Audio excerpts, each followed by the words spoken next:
think this is all about? You think this is a fucking costume? This is a way of life.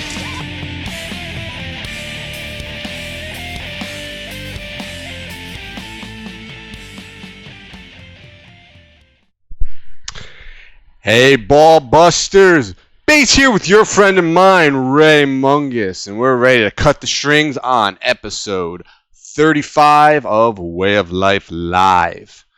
How you doing over there? I am rested. How are you? Wow, I think that's the first time I've ever heard you say that. Yeah, no, man, it's really weird. Normally I'm just completely exhausted and hating life and all that good stuff. Well, that's good to hear. It's good to get something different out of you for a change. Right? A little positivity. Yeah. That's not like us. I don't like it. Let's go back to being negative and tired and miserable. I'm sure we'll get there by the end of the episode. Like, I'm sure there's going to be something that's going to at least tilt the pendulum in the other way. I can only hope so. Yeah, we really live off that, don't we? Yeah, we feed off just negative energy. We're like the pink slime from Ghostbusters 2, man. God, I hate you for beating me to that. Oh man! I just got really antsy on my seat. I'm like, I can't wait to make a Ghostbusters reference. And denied. Completely. You denied. I like it. I like it.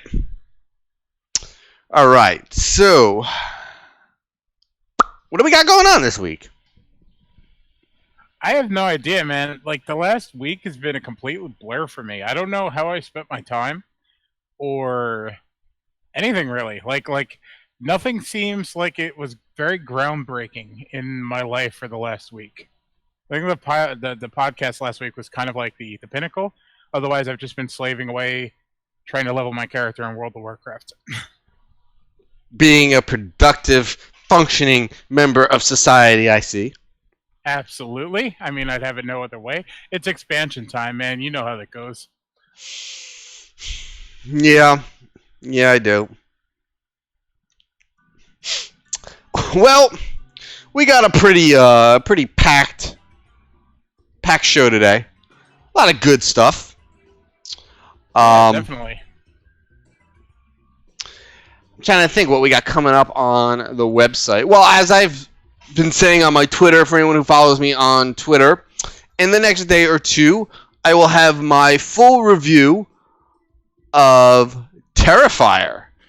Now, Terrifier isn't a movie I was really overly familiar with. It's actually a 2017 movie, but it didn't really get like any type of distribution until 2018.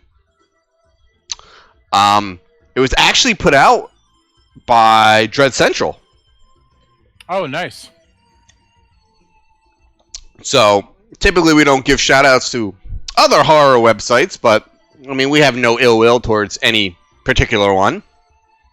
And Dread Central did a pretty good job in picking up this film and putting it out. So, yeah, it's really cool that they've moved into that sort of, not distribution, but like kind of, they're what, associate producer or something along those lines? Something like that, yeah. Yeah, like it's pretty awesome. I always was infatuated with the idea of a journalist site having, you know, their hand in that cookie jar, so to speak. I've seen it originally with Bloody Disgusting.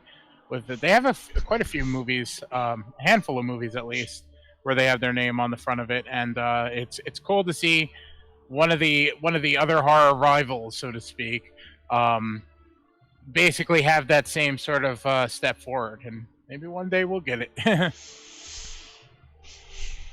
Yeah, I'm not gonna hold my breath on that one. But way to think big. You gotta aim high or not aim at all. Yeah, well, that's good. At least somebody's thinking big. Me, I'll stay grounded. Don't make me go play that Doug song, Think Big. Alright? I'll get my giant white suit and you gonna start banging on a trash can? Yeah, strumming on a streetlight. Oh man. We grew up in the 90s. Yeah, we did. Well, yeah, but so Terrifier, like I'm kind of psyched to hear about this. I wasn't overly familiar with it either, but like for some reason it gained this huge cult following out of nowhere. Like you're not a Facebook guy, but I've been like on some of the horror boards and whatever they call them, groups, I guess. And everybody's kind of going nuts over this movie, and like the Monster Mania fan group, they've been trying to get some of the actors to appear at Monster Mania, and like this, just a suggestion alone for the main character, the clown, I guess, like resulted in a lot of people saying, yeah, like let's do that, seriously, get this guy at Monster Mania. And I'm surprised by this reaction, this kind of like blowing up out of nowhere. It's kind of interesting to me. Yeah, it definitely. I had seen a lot of marketing for it on my Twitter timeline for months now, and I kept seeing the main character. His name is Art the Clown. I kept seeing pictures of him popping up everywhere I went to. I'm like, what is like this? Just has to be some like low budget horror movie that they're just trying to push big time. And I really never paid it any mind. I mean, that's what it looked like to me. Yeah, same here. I had the same sort of vibe. I just saw the clown. I never saw trailers, posters, or anything like that. Just people posting the picture of it, and everybody was kind of like, I don't know, like very heavily anticipating whatever that thing was, but I didn't care enough to really follow suit with it. Yeah, that's pretty much what it was for me. I kept seeing it. I heard about it. I knew what it was, but I never was interested in it in the least, And I happened to be browsing in Netflix the other night, and lo and behold, it's on Netflix. Like, oh, well, fuck me. All right, I'm gonna get my clown on, and I did. And I came out of it thinking it was an okay movie with problems. As I'm writing the review, I'm realizing that the movie had a bit more good going for it than bad. So it was funny. In reflection, I actually enjoyed it more than upon my actual viewing. Yeah, sometimes you gotta let those things marinate for a little bit. You watch it, you have that initial gut reaction to it, and then after a little bit, it kind of you start pondering a bit. You kind of let it sit and really come into its own. I actually felt the same way about Hellions, one of the movies that you really enjoy. Oh man, I love that movie. And you're gonna like shoot me down for it with how much I love the movie now, but like walking out of the theater when I saw The Witch, I was just like, okay, that's it. That's all. And like it took me from the walk to the theater and then the conversation with all of us outside to really like have that scenery and the mood and the accurate depictions and everything kind of like set into my mind and be like, okay, well, this is something that's worth thinking about a little bit more. So I could definitely see where you're coming from with Terrifier. Yeah, when you actually sit down and watch it, you'll if you read my review, you'll get everything, man. It really is an interesting movie. It has its flaws, and it has a couple of them. But again, going back to it and thinking about the flaws, they actually don't outweigh the positives that this movie has. And it's I'm hoping for more in this series. I'm hoping to see more of this particular character. I think they could really make him something special. Yeah, I'm pretty much, I guess, a cheerleader for anything horror at this point. We're missing that sort of continuity, or like we don't have those landmark films that really push the envelope anymore, or at least create some sort of legacy. Like I thought we had that with Jigsaw, but it kind of like not Jigsaw the movie, but like the Saw series, and I guess we did. But since then, we haven't had anything like really that blew me away. So it'd be really cool to see an unsuspecting character like this or a film like this to kind of like take into its own and become something. So if they continue their series, it'd be awesome. I'm planning to watch it just so that we could talk a little more about it on the podcast. So Definitely read Bates' review within the next day or two. I'm thinking it's getting posted tomorrow by the sound of it, and keep an eye out for like a little review on here. Yeah, we'll talk about it a bit more in depth once the review is up. Yeah, definitely check that out first, and like within the next week or two, I'll definitely get around to watching it, and we'll discuss it a little. All right, so let's just go ahead and dive right into horror news because we got some stuff to talk about here.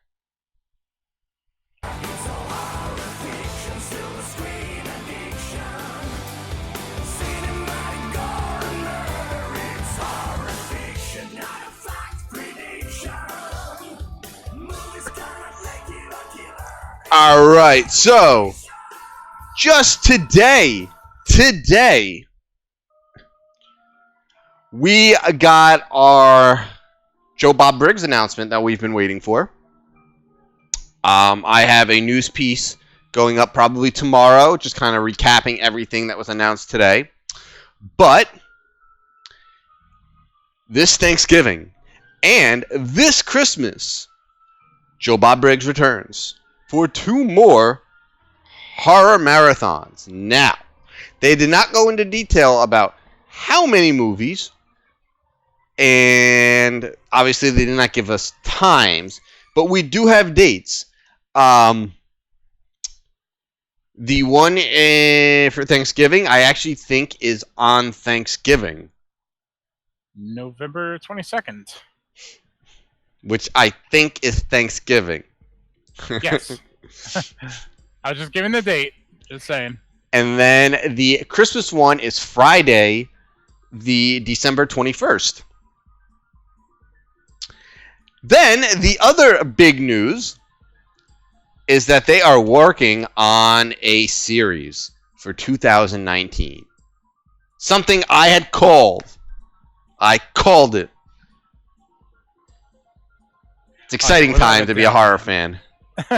Without a doubt, like you kind of felt that they were dipping their toes in to check the temperature of the water and see how the fans would react. And I had a feeling that they would, eventually go back to a series of some sort. And let's be honest here, a series like that, even if they release one episode a week, do like a weekly thing, it's gonna help put Shudder on the map more so than it already has. So, that's good for horror. That's good for Shudder, and I'm very much looking forward to it. As far as these 2 new marathons, and God, I'm hoping they're not 24-hour marathons. They can't be. I don't think so, because the themes for Thanksgiving is, let's see, Dinners of Death. So that's going to be interesting. But is there really that many movies that are related to that? All right. I mean, we could sit here and try to ponder what movies they're gonna be, but I just want to go back and say that I knew before the last drive-in happened that we were gonna get a new Monster Vision type series. I knew it when they fucking titled that 24-hour marathon The Last Drive-In. I've been around long enough. I'm a tried and true hardened fucking horror fan, and I know better that when a horror movie and a sequel fucking puts the last or the final in its fucking title, I know it's a big fat fucking lie. So you didn't fucking fool me, Shudder. I know your tricks. All you're missing over there is beating the floor with a cane. This isn't an angry rant. This is more like, you're not getting me. You didn't fool me, you fuckers. I knew better. The final chapter. The final Friday. Freddy's dead. The final nightmare. Fuck you. I know better. Oh, Lord. Yeah, no, I mean, I think that was done on purpose at this point. They had to wink at it a little bit, considering horror is notorious for it. But yes, anyway. So, Dinners of Death. It makes you wonder. I mean, because there's not really Thanksgiving-themed horror movies. I mean, we never got Eli Roth's Thanksgiving. There's a handful, not that many. All right, there are no good Thanksgiving horror movies. All right, we're not talking about Thanksgiving. Yeah, we're not talking about Thanksgiving. Okay. Yeah, we really need fucking Thanksgiving. Oh god, this marathon's only going to remind me and reinforce the fact that we desperately need a Thanksgiving movie after that trailer. Yeah, and hopefully they can get some type of rights so they can actually just play the trailer during the marathon. That would be great. Yeah, that'd be very fitting. But so I'm thinking, so the movie doesn't necessarily have to be holiday themed. I'm thinking maybe Dead Alive. That's Would you got rather? Yeah, but you know what? They're not gonna go that new. You don't think so? I mean, I don't. I think that's like an instant classic. We It were is, both but blown away by that movie. I don't think enough people know about that movie. Very true, but I think it'd be easy for Shudder to get their hands on, and a good place to showcase a movie that's not as well known. You know what I mean? It's aside from horror circles and stuff, a lot of people haven't heard of that one. I'm still thinking Texas Chainsaw Massacre. Without a doubt. Again, Dead Alive. I would put the Nightmare on Elm Street sequel, the one where he's like force feeding the girl. What was that one? 5? 5. I think that was 5. I mean, it's not a big scene or anything, but it certainly has that like that iconic situation happening where I think he's dressed as a chef and everything. Yeah, he is. I think they just put out a figure for that scene too. Yeah, I know. I desperately need it, even though I don't like collecting the Migo size ones. I can't. I know there's plenty of others that I'm missing. I just can't. I can't think. As long as the Legend of Boggy Creek isn't on it, it's already a win. Oh God. Yeah, that was a rough one. So that's putting it lightly. We could talk about that all night, but what I'm more excited for is his choices for his other one for Christmas. A very Joe Bob Christmas. That's going to be interesting. All right. Well, obviously, Silent Night, Deadly Night, Black Christmas. They're definitely going to be the two of them. I'm saying that these marathons are going to be 3 to 4 movies. So you're going to have Silent Night, Deadly Night. You're going to have Black Christmas. Christmas Evil would be good. Christmas Evil would be good, and that's a great cool down movie because it's kind of a slow burn, but it's one of the best slow burn movies I've ever seen. That movie is just beyond special in my book. Yeah, you wrote a review for it last year, actually. I wrote a really good, really nice. I shouldn't say good. I shouldn't rate my own stuff good, but a really nice, like kind of a retrospective on it, and I put a lot of love into that piece. It's just a great movie. Anyone who has not seen Christmas Evil, also known as You Better Watch Out, definitely check it out. What else? Hopefully he doesn't do anything like Krampus. I don't think he would go that new. Like here, I'm basically giving that the same excuse. Yeah, hopefully he doesn't do Krampus or excuse me, Christmas Horror Story or something. Yeah, I don't know, but definitely Silent Night, Deadly Night, definitely Black Christmas. Jack Frost would be good.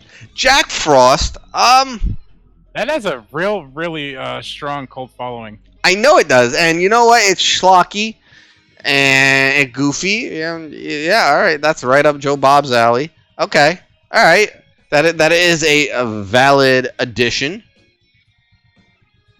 Yeah, like the lack of films that were just coming off the top of our head, it leads me to believe that it won't be a 24-hour marathon, but more like a 4 or 5 one, like you said.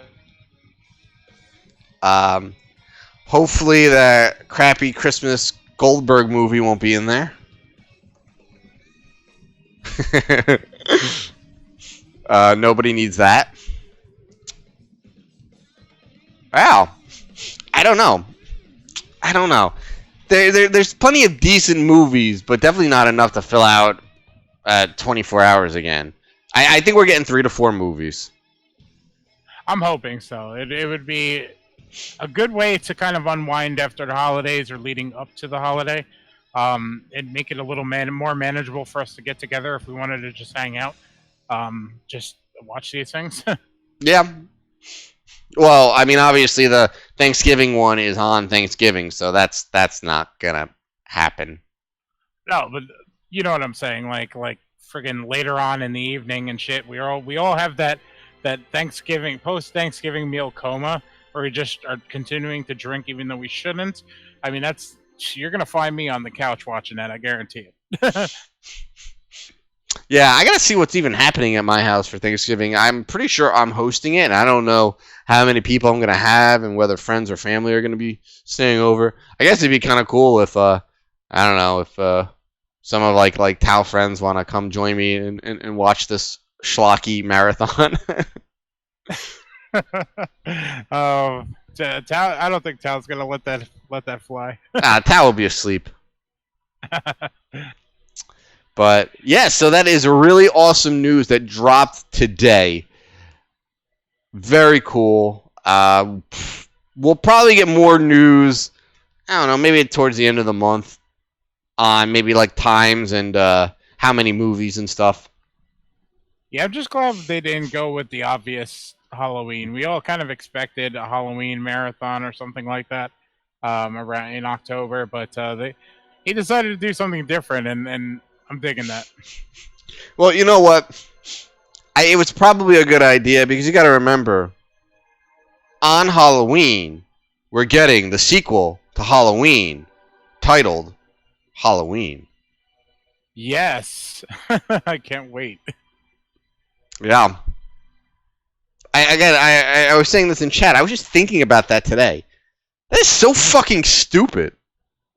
I don't worry about it. It's a damn title. This is studios trying to distance themselves from previous movies, and it makes them sleep better at night. You know, let's just call it Halloween. You know, that's why new people don't think they have to go see the other ones. It's dumb corporate thought. You know what I mean? I guess, but it's the same mentality as to why they don't like putting numbers in the sequels, because they don't want you to feel overburdened and have to watch previous. You know, like if you counted all the Marvel movies up to this point, we're basically up to part 21. You know, like how daunting would that seem if you have to start from the beginning? And that's what studios kind of do when they put these ideas forward. Oh, well, just title one simple word, you know, or give it a subtitle. This way they don't realize that it's part 9 and assume that it's terrible. But you know what? It makes me appreciate the awful naming conventions of other franchises. Like one franchise that always pissed me off was the Rambo franchise. All right, and I shouldn't even call it that. That's not even its fucking real name. It's First Blood. If you remember, the very first Rambo movie is called First Blood. Then the sequel is called Rambo First Blood Part 2. Wait, Second Blood? No, it's called Rambo First Blood Part 2. Right? Then it gets better. Then the third movie is simply just titled Rambo 3. Then, just to fucking confuse people even further, the fourth movie is just called Rambo. What the fuck? Oh, yeah, man. And God, you know what it seems like? It seems like an Italian director got their hands on these movies, and they're just like, "All right, I got the titles covered. Don't worry." Oh God, it's like Dawn of the Dead, Night of the Living Dead, Zombie, all that fucking mishmash. No one has still yet to figure out what is going on in that world of sequels and naming conventions.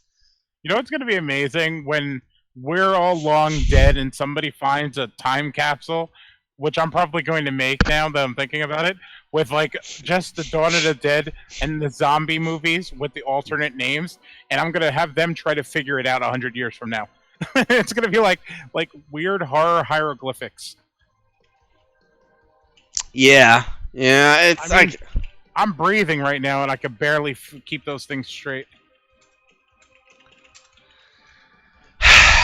well, but yes. So we get to look forward to Halloween, the sequel to Halloween on Halloween.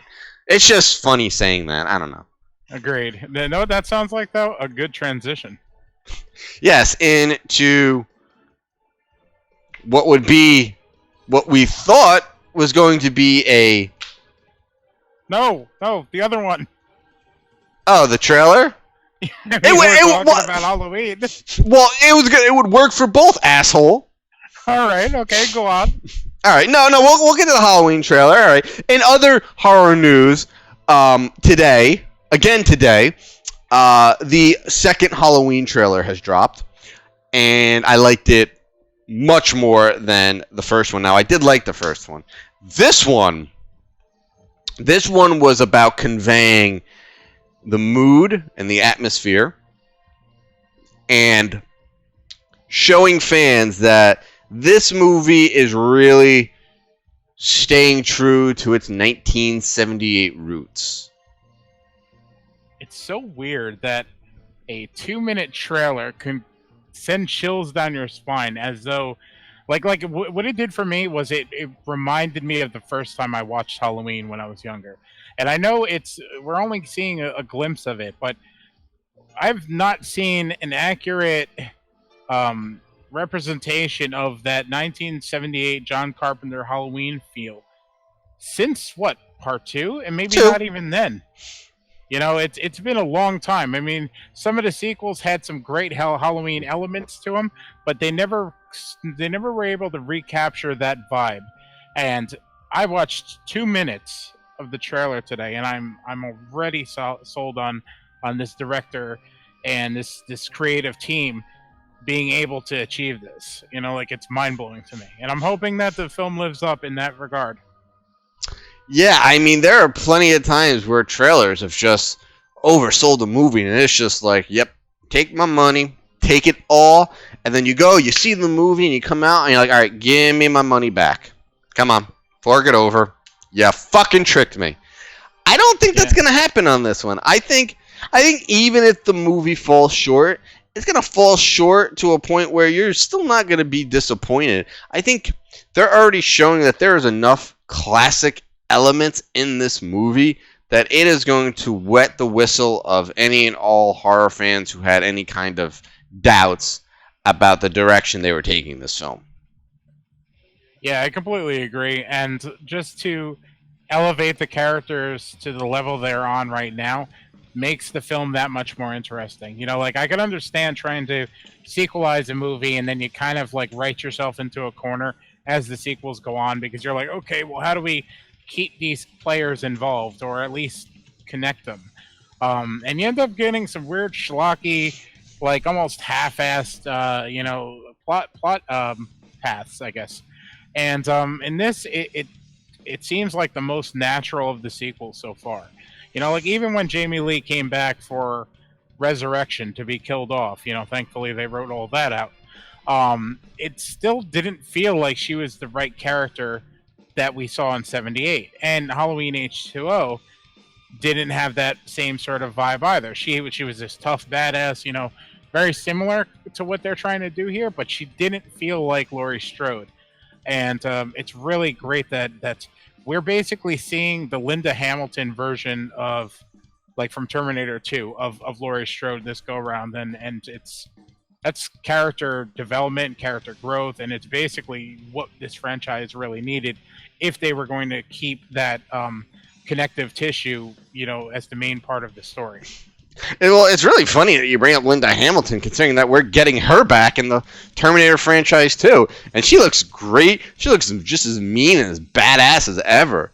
So I guess it's a kind of a ongoing trend with movie sequels from movies from 20, 30, 40 years ago.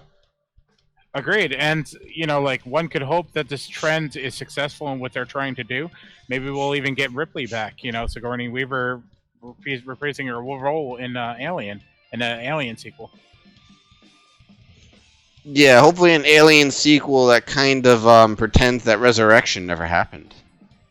Yeah, it's got to pretend a few things didn't happen in that series, to say the least. I can live with part 3. Resurrection was just. Yeah. But back to the Halloween series. It's this.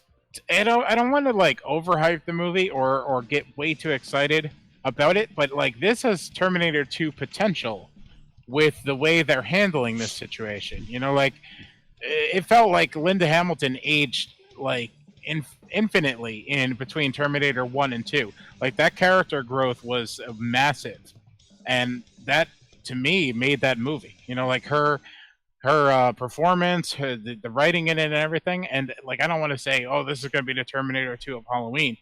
It potentially could at least be elevated to that level and probably be one of the strongest in the series as long as they did it right. Well, when you look back at the series in its entirety, there's only really two strong films in it. Why is MJ calling me now? Who knows? Calls me the most random times, that kid. But yeah, that's kind of his MO. yeah, it really is.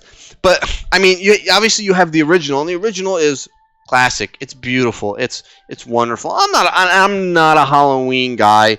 I enjoy the movies for what they are. I don't know the lore like the back of my hands, like I do with Friday the 13th, But I enjoy the movies for what they are. I like 1. I love part 2. Part 2 is probably my favorite in the franchise, and knowing that it's like no longer canon, it's a little upsetting. But it's okay. You don't count part 3 because it's part 3. You count that as its own. And then you get 4 and 5, and you're like, what happened here? What? Where did we take this fucking left turn? Where did this take us? Especially part 5. Part 4 can be forgiven for certain aspects, but I mean, you get part 5. What happened? Man, we bring up part 4 and 5 on this podcast more than anything. Yeah, well, that's AMC's fucking fault, all right? Every time I turn on that goddamn channel, it's fucking one of those are on. I honestly almost want to do a double feature commentary on those two, just because I think you and I and Chris, we've been hating on those movies for a long time, and I'm interested to kind of like go back into it and give it an honest look. And if we're right, and I know we are, we'll just basically make fun of it for the entirety of its time. Well, don't look at it too hard, because otherwise you're going to focus in on the masks in those movies. How could you not look away to those things? Oh, Christ. Oh, I was just thinking about something about a mask I want to make that is going to be worse than those, but way more terrifying. And it's going to be a mask of that zoomed in Henry Cavill. I'm going to give it the Michael Myers treatment. I'm just going to white it out and throw some hair on it, but it's going to be the zoomed in face of that Henry Cavill picture I've been posting in chat. Oh, that's horrifying. Oh God, it is. You didn't like what I said in the chat after? I said I was going to make a shower curtain out of it. How terrifying. Oh yeah, seriously. She's going to make a room just with that picture all over it. This is wallpaper? Just fucking, that's... Oh man, that'll set anyone straight. I don't care what kind of path you are in your life. You get locked in that room for 24 hours with a broken light switch and you can't turn the light off. God, you're evil. You're giving them 24 hours. Oh yeah. Send the guests to use the restroom real quick. That'd be horrifying. I honestly don't think I could take a piss in a room like that. I'm gonna call it the intervention room. You know what? We grab Mike. We throw Mike in that room for 24 hours. He won't be able to sleep. He'll come out a brand new man. I bet. Oh my God.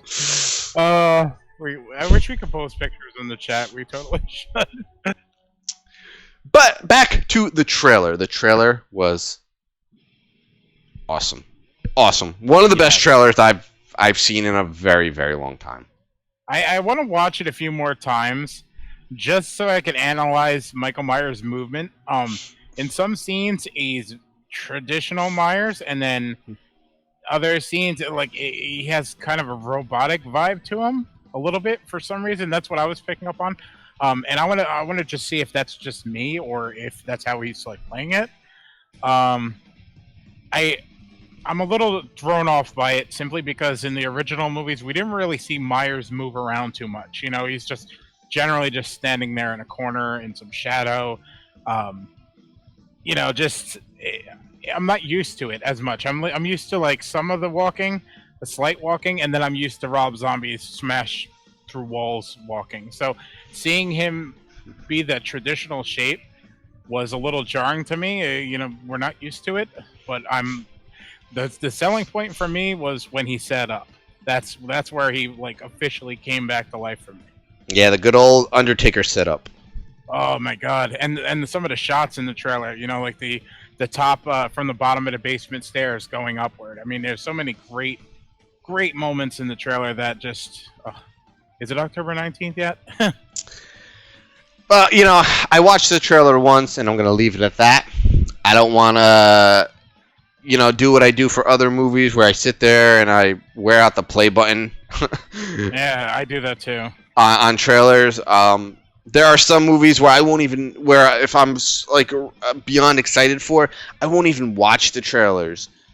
I want to go into them blind, you know, and that's one thing I was going to bring up too. I feel like this trailer gave a little bit too much away. You know, it was you saw quite a bit for the trailer, but at the same time, I didn't care. You know, like it's so good to see the Myers we grew up watching backs that I don't care if there's spoilers. And from what I hear, if you're gonna go check out the trailer, avoid the international one because apparently it's filled with spoilers. I haven't watched it yet, but yeah, keep away. Yeah, I probably won't watch anything until TV spots start playing, and then I can't really avoid those. But if they're done, honestly, yeah, if they release a final trailer, I'll skip it. Which is bad because, you know, when you write for a horror website, can't really do that kind of stuff. But yeah, that's a little bit troubling. Like sometimes I'll get an article that my brother sends over to me, and I'm like, oh yeah, I'm not up to that episode on the show yet, but glad they die. So, but yeah, I mean, had to watch this one. Watched it once, loved it. Very excited for the movie, even as a really not big Michael Myers fan. It's still something I'm looking forward to. Same here. All right, so from one John Carpenter franchise to another. So a while back, it was reported that Big Trouble in Little China was going to be remade. Well, recently, it was then reported that Big Trouble in Little China is not going to be a remake. Interesting. All right, do you want to try to explain this one? Because now I'm just getting upset. Why can't they just leave this franchise alone? Leave it alone. It didn't do anything to you. Why you got to pick on it? Honestly, I don't think there's much to explain. Studios and interviewers could basically tell you what they want till you're blue in the face. But what I'm thinking is they're seeing the massive popularity of the Halloween reboot, sequel, whatever you want to call it, and the producers of the Big Trouble in Little China remake were like, hey, I want to have what they're having. And basically in an interview, The Rock, who is set to star in the Big Trouble in Little China remake, presumably as... Hold on. Presumably as Jack Burton, which is really fucking weird to me, has went on record to say that... was it him actually? It's got a death. No, it was a producer. But he basically said that there's a lot of things going on in Big Trouble in Little China. We're in the process of developing that. And let me tell you, the idea is not actually a remake of Big Trouble in Little China. You can't remake a classic like that. So what we're planning to do is we were going to continue the story. Yeah, let's fuck it up a different way. Or continue the series by bringing Kurt Russell back and maybe not fuck it up. Then I would be on board. When you don't take know that, like, how do you like? I would be so cool with a fucking Kurt Russell and The Rock team up movie. Sign me up. Sign me up right now. Take my money. It's got a death curse. I know you have a little bit of hatred towards The Rock, and you're a little biased. But if they get Kurt Russell on board, maybe with a fucking one of those cool ass beards he could grow, give me old man Jack Burton, please. You know, I don't. Big Trouble in Little China has always been one of my favorite movies. I love that movie. And I feel like it's one of those movies that are almost perfect. It's got a bit of creepiness to it. It's got some great humor. It's got great practical effects.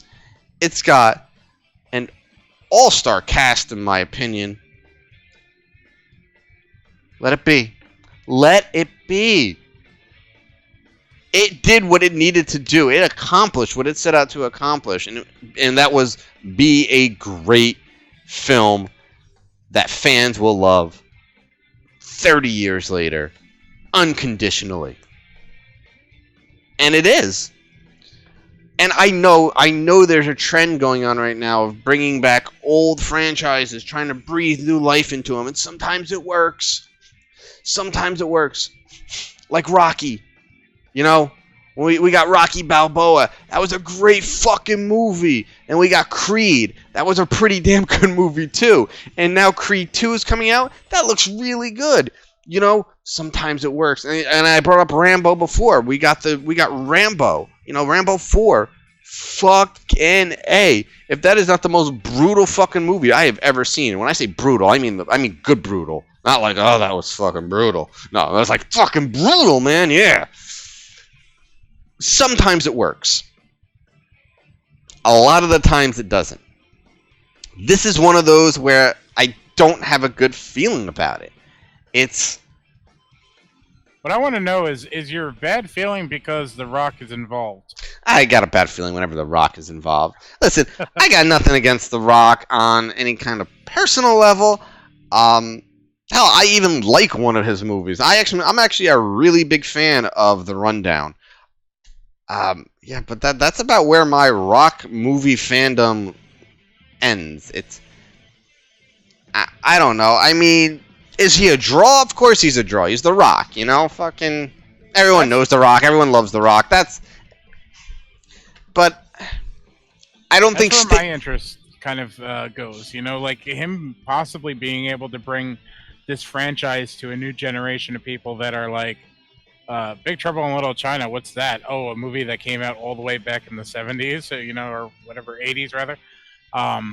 You know, like this having him involved could potentially, well, not only will it give it a pretty decent sized budget, but it could open that door to, you know, that world, you know, that world that we grew up watching and we're fascinated by, you know, for newer generation, and if done well, could continue that journey for us. Okay, listen. You want me to be on board for this, whatever the fuck you want to call it? I have two conditions. One, Kurt Russell has to be in it. I agree completely. Two, I will forgive the sin that is The Rock if James Hong is also in it. Mm-hmm. You get Kurt Russell back, and you get James Hong back. I'll be a happy boy. I'll be a happy little Bates.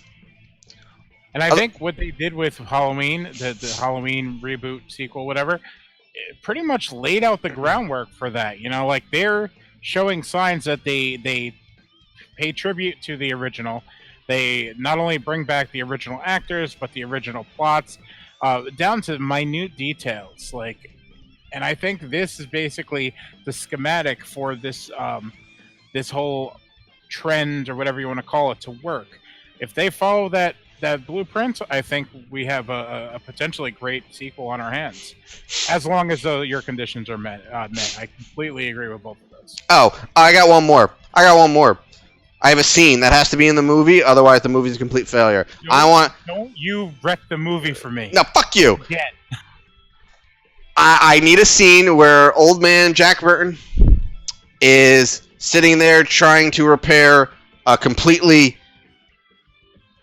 just broken down, beat up Pork Chop Express. He needs to be working on the Pork Chop Express. I need a scene where he's trying to fix his truck. Does he fix it, or no, he fails miserably. He fails miserably. I could see them doing that. That seems pretty reasonable. Like maybe even to the point where he fucks it up so bad, like a spark hits some gasoline and the thing just goes up in a fiery blaze of glory. See, The Rock can make that fiery blaze of glory happen. No, if he's in the scene, I'm done. I walk away. No, I mean budget-wise. All right, okay, all right. I won't argue with you on that one. Like, we need an explosion here. Come on, I'm The Rock. Give me an explosion. Somebody call Michael Bay. Yeah, seriously. Not to direct, though. God forbid. Yeah, that because that wouldn't start a fan revolution.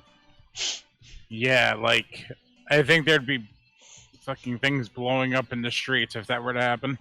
Korg would be here passing out flyers. Nice one. So yeah, I mean, guys, take this one as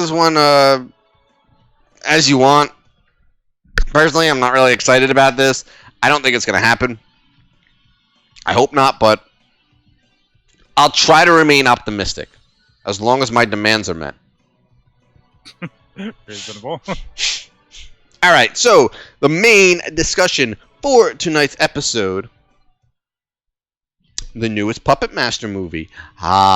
Here we go again. Another series, another franchise that has been long. It's had a long and mostly glorious life. Some sequels great, some not so great. And now we have a new sequel, Puppet Master, The Littlest Reich. Where does it fit into the series? Well, it really doesn't. It's sort of a reboot, remake, whatever the fuck you want to call it. And it is glorious. It is glorious. Ever since they announced it and they released the first teaser poster, not even the fucking trailer, the teaser poster, and it was so simple. And I'm the biggest fan of simplicity. If you use simplicity the right way, it blows away the greatest detailed things, you know? And the poster is just amazing, and it's simple, and it's just pretty. And I really need to get like a full one sheet of that somewhere on my wall. That's how much I love that poster. Yeah, dude, let me know if you track one of those down, because I completely agree. It's got that minimalist vibe to it, and it's just so effective. It not only captures the movie very well, but it also kind of throws back to an era of, those Italian posters and that sort of vibe, and it's fitting given who's scoring the movie. And not to deviate from your thought, but it connects very well. It really does. And it's sort of like a foreshadowing of what you can expect in the movie. Simplicity in a way, all practical effects, which is seems to be a very welcomed running theme lately in a lot of these lower budgeted horror movies. Yeah, it's kind of just came back out of nowhere. They I don't know where it started, but the door got kicked in and everybody's like, look what they're doing over there. We need to do that. And my God, I'm reveling in it. And there's a lot of things that make this movie great. A lot of things. There's almost nothing that makes this movie bad. Yes, I'm talking about a fucking Puppet Master movie here. I'm talking about a full moon production movie here, where almost everything is right and nothing is wrong. That is, like, hell has fucking frozen over. One of the things that really sets this movie apart is it actually has a low-key, Amazing fucking cast. Yeah, it's very solid. Udo Kier, Barbara Crampton, Catherine Yee, right? That's her name? Charlene Yee. And one of my favorite actors, Thomas Lennon. I mean, they grabbed some great names. I mean, obviously, none of these are big name people, right? But for any, just these are people that have done more than enough in the film industry in the last 20, 30 years to where their presence is instantly recognizable. Thomas Lennon was the main character of the movie, and it's been I love seeing this guy on screen. It doesn't matter what he's in. He's got a look and a voice and just an overall demeanor about him, and it's just so engrossing.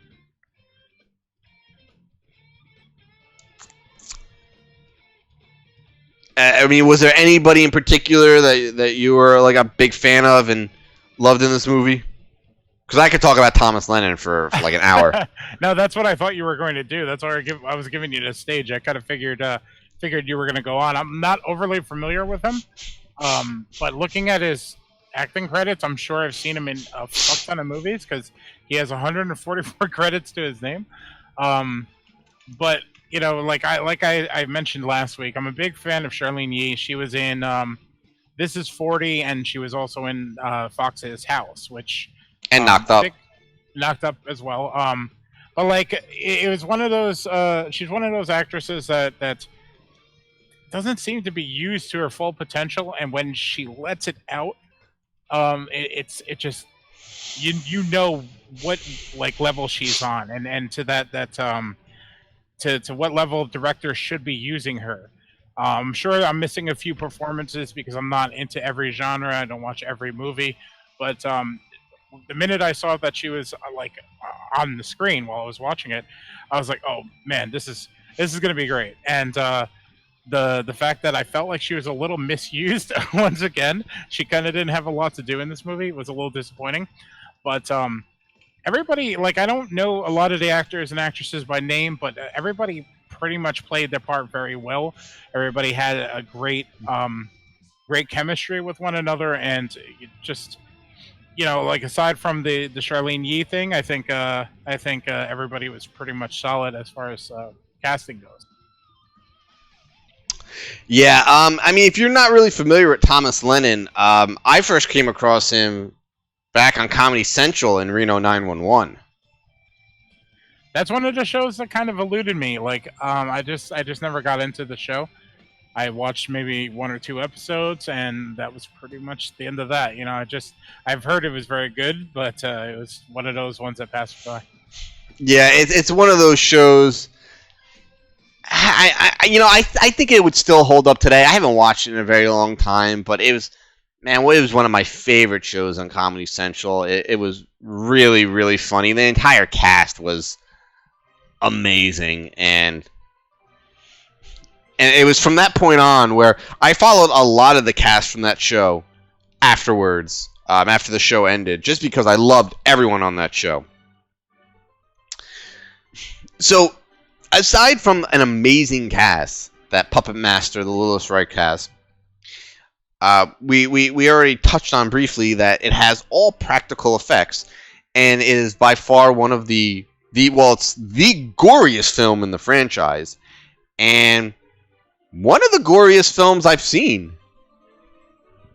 Yeah, they didn't hold back their punches, man. They went balls to the wall on this one. Yeah, they kind of just let loose. To the point, I don't even want to say this in a derogatory fashion, but I feel like they focused more on the deaths than they did on the actual story of the movie. Which isn't always a bad thing. No, it's not a bad thing. I was watching the film and I was like, okay, that's kind of it. That's the gist of this one. All right, I'm fine with it.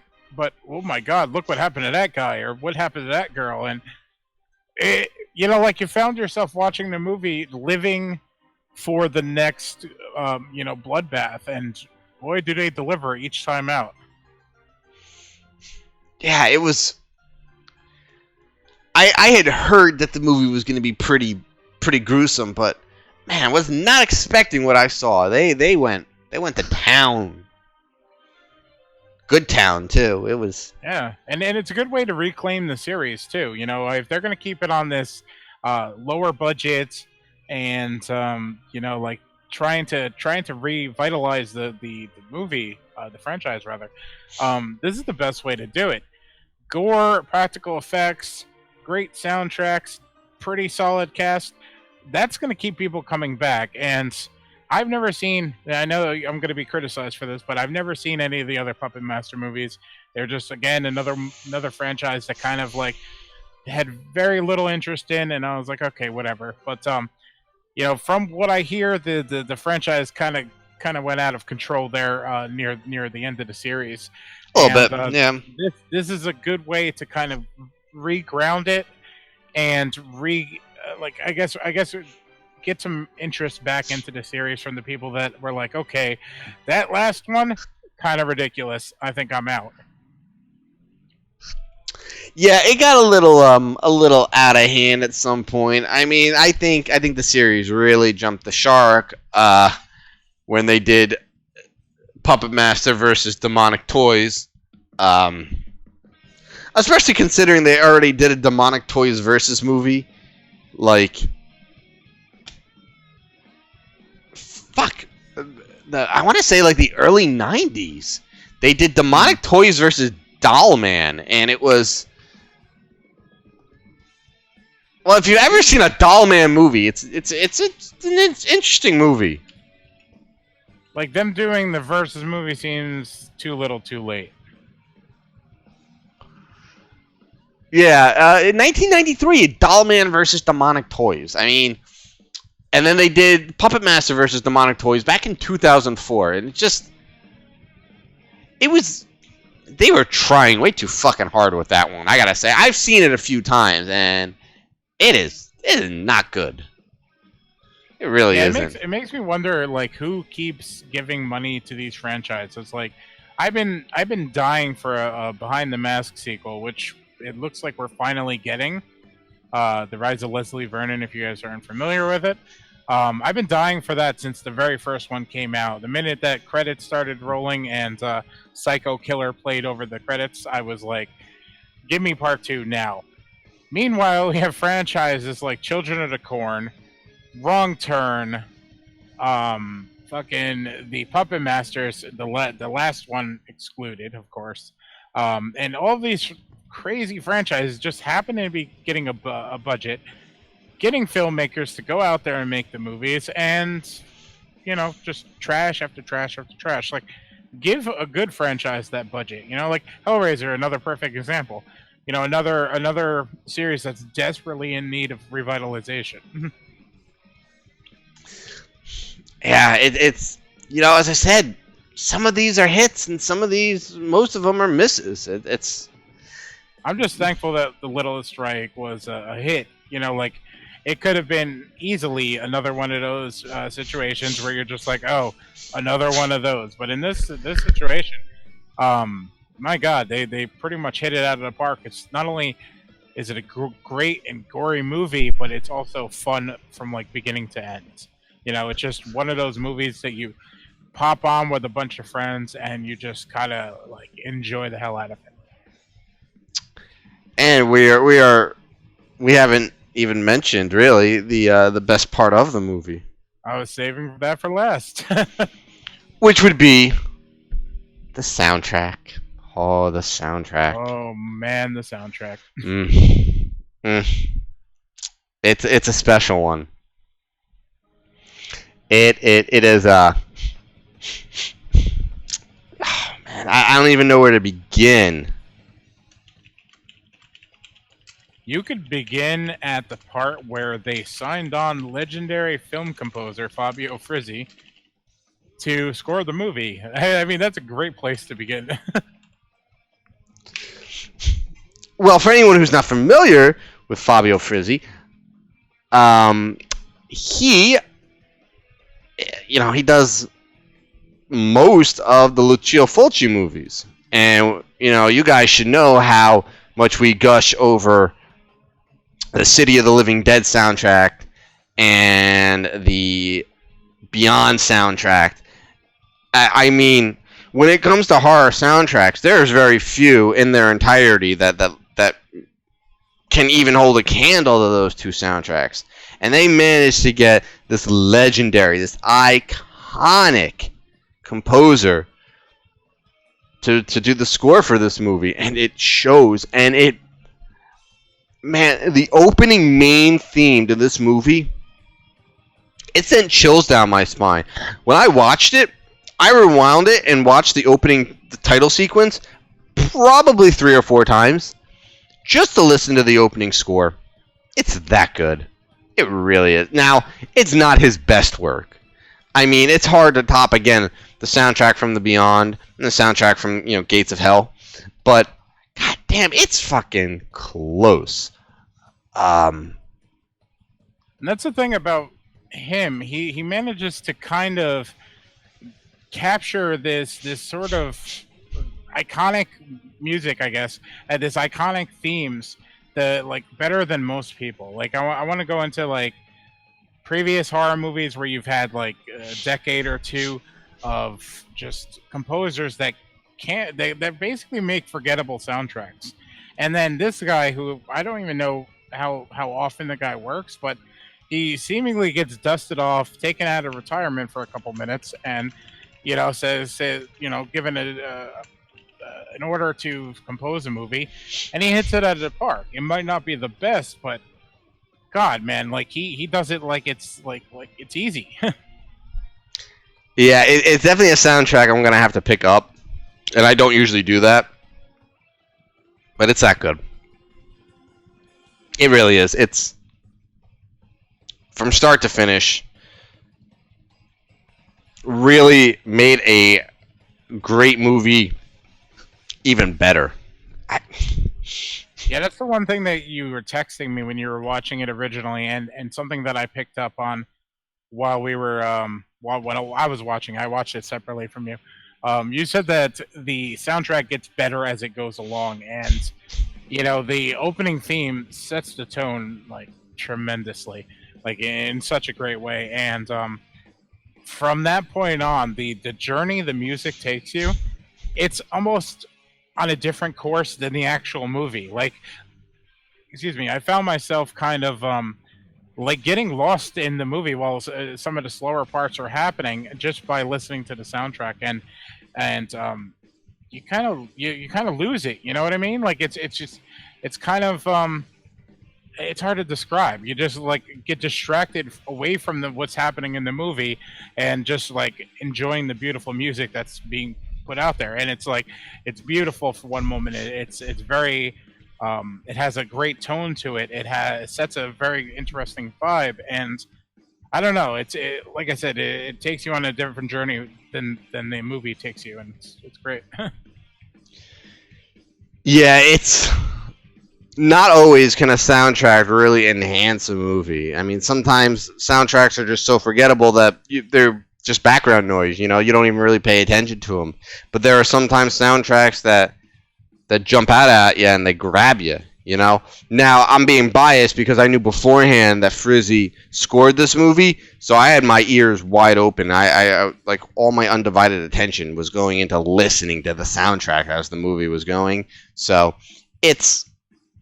I am being biased, but I believe that even if you weren't aware of who was scoring this movie, the soundtrack would still stand out. It can hold its own. Which leads me to wonder why they don't bring him out more often.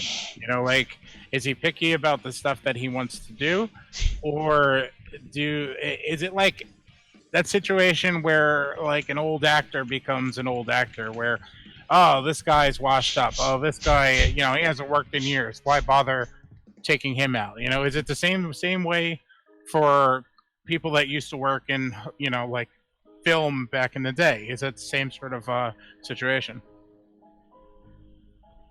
He has not missed a beat, and hopefully we hear more of him and other movies. We need to now. Now the cat's out of the bag, the man can still fucking do his thing. He needs to do more of this thing. Agreed. And one thing that every review that I've read so far has commented positively on was the score. And people are really making a big deal out of it. And I'm hoping what happens is the same sort of trend that It Follows set. Bringing back that synth soundtrack, that John Carpenter kind of made hugely popular in the 80s.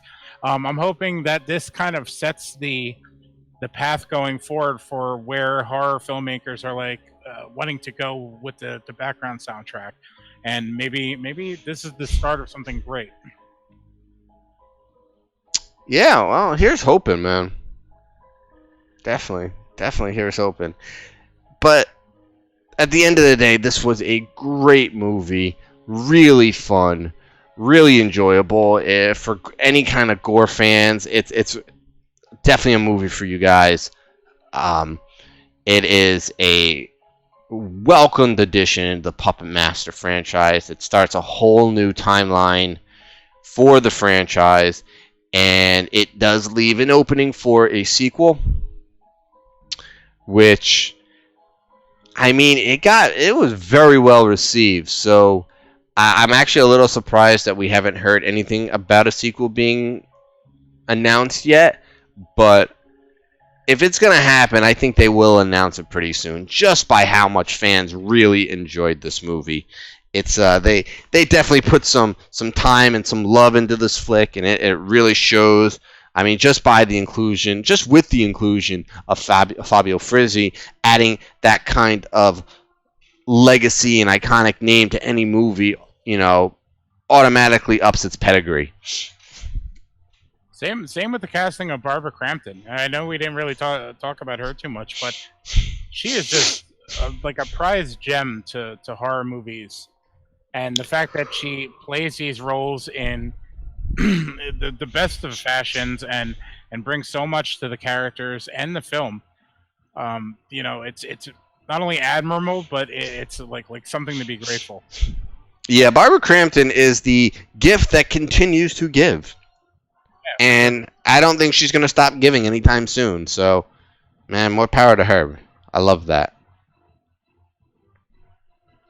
So, that is our take on Puppet Master: Littlest Reich. If you guys have not seen it yet, go ahead and grab it any way you can.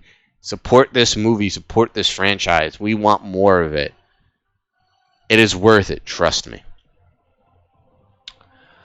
All right, so we got a couple of geek and comic news pieces we're gonna cover real quickly. So this is the comic and geek section of the show.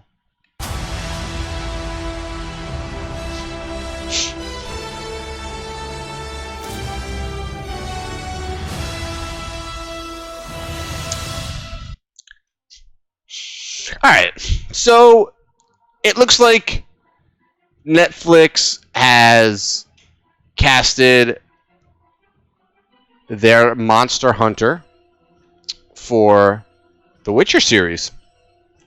I don't even know how you say his name. I don't even know how you say his name. How do you say his name? Geralt of Rivia.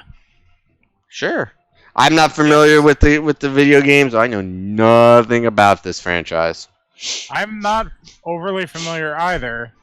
But my brother is obsessed with it. I almost wanted to really bug him to come on the show tonight, which he would never do, and just kind of talk about The Witcher and what it's all about and how great this Netflix show is looking to be. But we've got a ton of articles on Dead Entertainment covering this, so I highly suggest you go over there and read the man's words for himself. But let's just say that this casting news is pretty awesome. If you're a fan of the Witcher series, he's going to be playing the main monster hunter. The guy that's, from what I gather, I'm not overly familiar. He's a monster hunter, goes out and he kind of he'll collect bounties, and it's kind of a really interesting game series. It's on my next 2 playlists, so forgive me for not knowing a ton about it. But casting Henry Cavill is really good in my opinion. He is been catching a lot of flack for his recent choices and recent associations to Zack Snyder and what he's been doing over there in WB. So I think this is a good way for him to step out of that kind of shadow and kind of reclaim his true acting chops. And what better way to do it than on Netflix? It's the place where shows kind of really blossom, I guess, and actors could go and play in a sandbox that isn't going to be overly like under a microscope, like in the way that Batman versus Superman or Man of Steel was. All right. Well, there's one question in everyone's mind. Oh God, here we go. Will he have a mustache? That man is going to have a full white beard if they're going right to how the character looks. Hopefully, the beard is not CGI'd on. Okay, that was going to be my follow-up question. All right, well, yeah, I haven't really seen any backlash with this casting. It seems like most people seem to be on board with it, so yay for fans of the series. I have no horse in this race. Yeah, I'm hearing the games are really, really incredible. I just jokingly told my brother that I was going to quit my job and beat the 3 games in the next 3 months, and needless to say, he wasn't too happy about that. But the series looks incredible. Everything I've been reading on the Netflix series seems to be going in a good way. And the one thing that I'm interested in, or not interested in, but like happy about, was that basically recently there was a news bit about Henry Cavill wanting to play Geralt in the Witcher series, and the internet kind of blew up about it. Pictures were made of how he would look as Geralt, and it seemed like a really happening thing, and I was worried that Netflix jumped on the potential of the popularity and cast him in that regard. And from what I read in a recent article, the producer had met with Henry Cavill months ago, and he read for the role, and basically she knew right then and there that this was the guy to play Geralt. And I'm kind of glad that she knew that months ago, as opposed to after this whole Twitter and Facebook storm, happened. Maybe it's just producer talk, and that's just something to like calm people like me and fans of the series. But I'm glad that it is potentially that situation where they don't have to. They're not riding a wave of of hype rather than finding the right guy. Yeah, well, only time will tell to see if they made the right choice. Indeed. But sticking on Netflix, there are rumors floating around that this working Diablo adaptation will land on Netflix, and that the Hellboy writer, he may be involved. Now, which Hellboy writer is it? Is the original Hellboy writer? Is it the Hellboy writer from the movie, or the Hellboy writer from the new movie? That's a great question that I'm not overly prepared for. I'll have to take a look really quick. Yeah. That's what you get for not being prepared. Bitch, I wrote everything. Anyway, I can be a dick. I take it. Worst of all, I closed out of like all the windows too. Yes, even better. Yes, way to fail, Ray. Oh man, I am embarrassed. Let's see. Let's just go with a Hellboy writer, huh? Let's leave it at that. But inquiring minds want to know. Well, then look it up.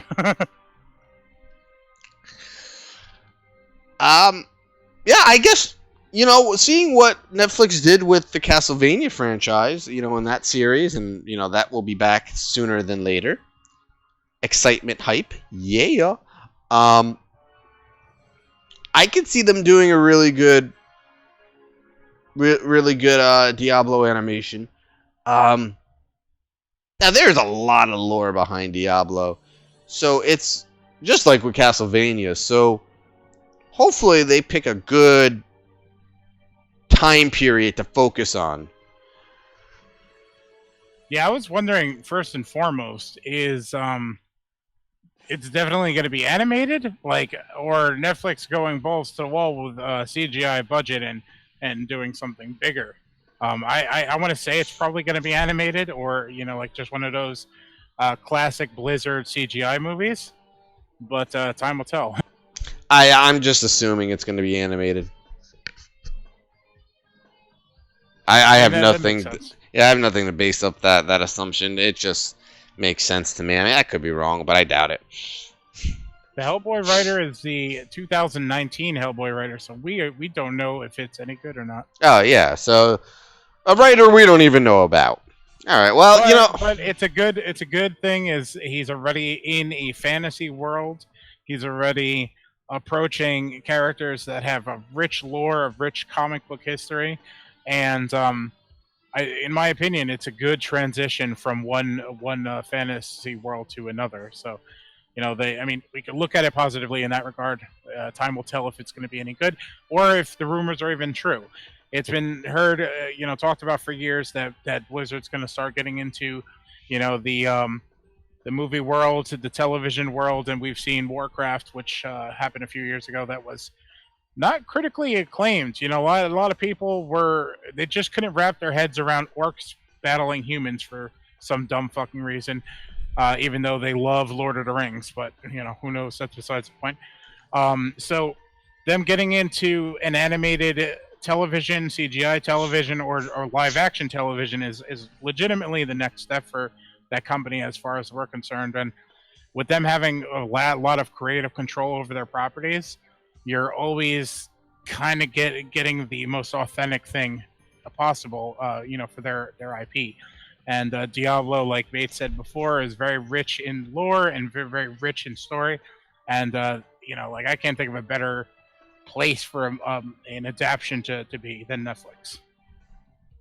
yeah, it'll be interesting to see which direction they take this franchise and what timeline they focus on, because they got a lot to choose from, just like Castlevania. So moving on into the world of Marvel, today they dropped some photos of Captain Marvel, and wow. I'm still very, very mad and very upset at Marvel right now, but it's hard not to appreciate just how amazing these pictures were. I mean, wow. Yeah, I'm still blown away. I seen the cover. What was it? Entertainment Weekly. Yeah, EW. Yeah, they she's on the cover of that magazine. They have pictures in the magazine, which they also released online. And let's talk about the suit. Like, it is pulled from the comic book page, like, perfectly. Yeah, I mean, we get a shot of her modern costume, and it's beautiful. It's vibrant. It's powerful looking.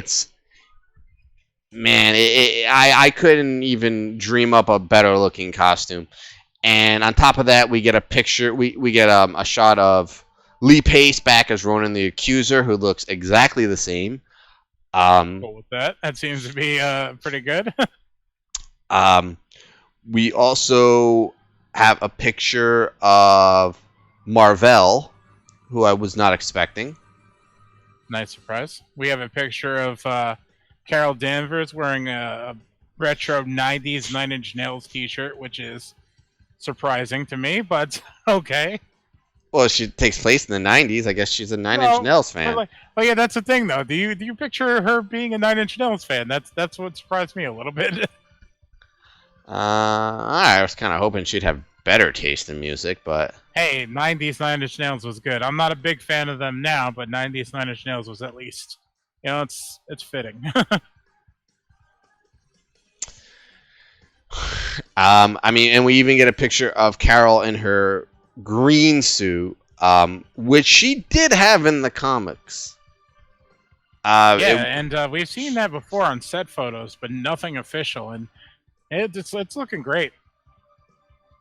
Yeah, it's so far everything looks great, and on top of that, we get a picture. We get our first look of how the Skrulls are going to look, and What's your reaction to that? They took a couple liberties from the comics, but overall, like I could look at these and be like, yeah, they're Skrulls. I definitely see it. Yeah, I do too. What's throwing me off right now is there was some beach shots in the Inhumans television show that's kind of reminding me of like this scroll picture is kind of reminding me of that god awful television show, and I'm like, oh god, please don't be that. Please don't be that. I'm trust me, it's not going to be. But that was the first thing that popped into my head, and I'm trying. I spent the entire day trying to wash it from my mind. And last but not least, we get a shot of Samuel L. Jackson's Nick Fury, de-aged with 2 eyes. And nice. Yeah, it's Marvel likes to just de-age anyone they can nowadays, and they seem to have that technology down pat. Yeah, seriously, like I'm so glad that the X-Men are coming over, because they could get Ian McKellen and Patrick Stewart back, and we could go back to the glory days. Yeah, it's amazing what they do when they're de-aging these characters. It looks so good, so freaking natural. It's man, good. It was a good day, for Captain Marvel fans and Marvel fans in general. These pictures they definitely get people excited. Yeah, I wasn't expecting it. It's always been quiet in the Marvel world, other than drama, and it was a nice break from that for once.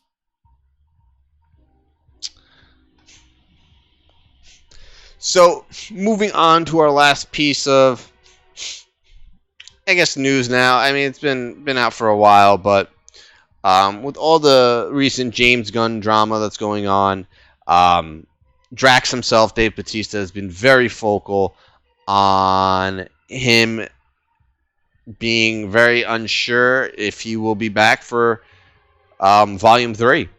And as of right now, Guardians of the Galaxy Volume 3 is on an indefinite hold. Don't know when any type of production will begin. Everything is placed on hold right now. There's no director. It's very possible one of the main characters will be gone, and Bautista. And it's all in in defense of James Gunn being wrongfully terminated. And my respect levels for Bautista have just gone absolutely through the roof. I mean, the guy is, if the guy believes in something, motherfucker, he'll stand by it. It doesn't matter if he's going to lose, like, the best gig he could ever possibly imagine. He feels like he needs to stand behind his writer and his director, and God bless him for that, man. That's fucking awesome. Yeah, he really came out swinging in this, and like it was a really nice touch that all of the Guardians wrote that they agreed on that letter that was put out there, and everybody signed it. It was a nice touch, but Bautista took it to the next level, to the point where he's not satisfied with just an open letter. He wants to go to war, and like I was telling Bates before we started the podcast, it reminds me of the scene in Guardians of the Galaxy 1 when he basically got drunk and he decided he was going to call out Ronan the Accuser, and give him his location, and just so he could fight him. He was dead set on killing Ronan to avenge his wife and his daughter, and he was willing to die, fighting for what he believed in. And he's really echoing that character by waging war against his employer, which is Disney. And Disney, as we've seen, across the along the last couple months, they're a tyrant not to be messed with, unfortunately. And he is willing to give it all up, and I think that's very admirable. he even said he's like, if I want to, like he gave me this gig. He basically put food in my family's mouth, but I'm willing to give it up for like fighting for what's right. And if he needs to get money, he'll go wrestle in somebody's backyard. Worst case scenario. And it's really awesome that he's sticking to his guns in this. Everybody else kind of remains quiet about it. Other than the people that left Twitter. They kind of like made their mark and they moved on from it. But I want to go back really quick to what you said about Guardians being on hold right now. And I'm wondering if this on hold is a way to let the seas calm a bit and maybe we'll have a chance, at them bringing him back. I know it was recently said definitively that he's done. They're not going to rehire him, but, like, push goes to shove, I'm wondering if time's going to heal the wound and if they might, like walk down this path again, like a few months from now, like try to soften the blow for people that are all enraged about it right now. Well, what's funny is apparently that asshole Cernovich and his goon squad are apparently like have their eye on Batista now and have already pretty much said that they're going to try and do anything they can to take him down next. Like, imagine if these pieces of shit actually did something positive for the world. You know what I mean? Like, if they put this level of energy into, like, solving world hunger or, like, other issues, like, I think a great change could come of it. But, no, instead they're fucking digging up dirt. Pointless and idiotic, small, minute, irrelevant dirt. And putting a propaganda-like spin to it for what? The betterment of Hollywood, the lack of enjoyment, taking down enjoyment from fans. Like I don't get the end game here other than being fucking trolls. I pray every night to Black Phillip that Cernovich is walking down the street one day and he bumps into somebody and he looks up and oh fuck, it's Dave Bautista. Yeah, seriously. And one other thing, like, in what world are we fucking, like, letting a rapist basically be the spokesperson, the mouthpiece for what's wrong in this world? Like, what the fuck? Sad times we live in, my friend. Sad times. Indeed, man. But, this is all we could fucking do is hope that something good comes out of this huge mess. It doesn't look likely, but this is the news and we're reporting it. Yeah, and I think with that, before I get into a long-winded rant on the subject, I think with that is going to do it for us this week. Thank you guys so much for hanging out with us tonight. As always, we appreciate it greatly. If you haven't subscribed to the channel yet, go ahead, hit that subscribe button, give us a like. You can follow us on Twitter over at Way of Life Live, but it's probably better that you follow us the Dead Entertainment Twitter, which is at Dead Ent site. You can also like us on Facebook, facebook.com/Dead Entertainment, and you can visit the site, deadentertainment.com. Pretty simple. You can follow me on Twitter. You can see my Twitter handle right here. Right there. Yep. There you go. At Bates_MotelMT. You can follow that. Point mine. Alright, wait, no, I can't. I can't. I'm all the way over there. You are way too far. But, he's there. You see it under his name, at Ray Mungus. You can follow him too. He's just way too far, and I can't point. I'm pointing one direction. It's showing up the opposite direction on the webcam, so I'm not playing that game. Yeah, I don't know if we really have any big events planned or coming up. We haven't done a live commentary since last drive-in, so we really need to get on the ball and plan the next one. Well, I'm I have an idea for October. I want to get something going soon.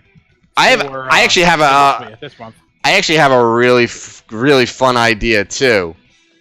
All right, we're gonna be cooking something up for you guys very soon. Look, we're ending the show and we have fucking 8 viewers now. What the hell? Yeah, well.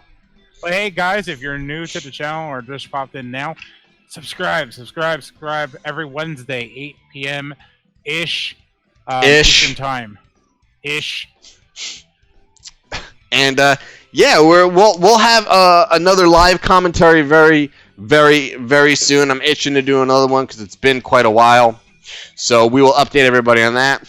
We also might be having something fun, something cool, something for all you guys in October from deadentertainment.com. I can't say anything further on that yet because we haven't finalized anything, but we got something possibly planning, you know, in the early stages of being planned, let's put it that way.